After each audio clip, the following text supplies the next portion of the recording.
Tanggap naman tayo ng report ang Pilipinas na nawagan ng agarang pagpapatibay sa Code of Conduct sa South China Sea.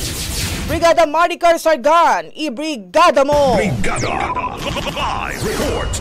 Nanawagan si Pangulong Ferdinand Marcos Jr. sa ASEAN para sa agarang pagpapatibay ng isang legally binding na Code of Conduct sa South China Sea bilang tugon sa patuloy na tensyon sa rehiyon.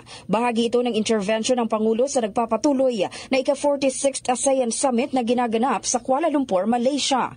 Iginiit ni Pangulong Marcos ang kahalagahan ng pagkakaroon ng malinaw at matibay na kasunduan upang mapanatili ang kapayapaan, maiwasan ang hindi pagkakaunawaan at maprotektahan ang karapatang pandagat ng mga kasaping bansa, lalo na sa harap ng lumalalang mga issue sa maritime claims.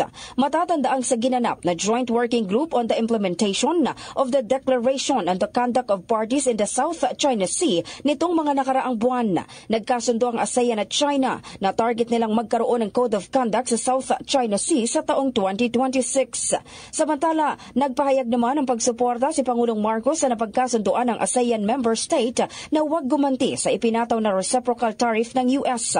Una nang sinabi ni Malaysian Prime Minister Anwar Ibrahim na hinilingnan niya kay US President Donald Trump na magkaroon ng US-ASEAN meeting upang mapag-usapan ang naturang issue.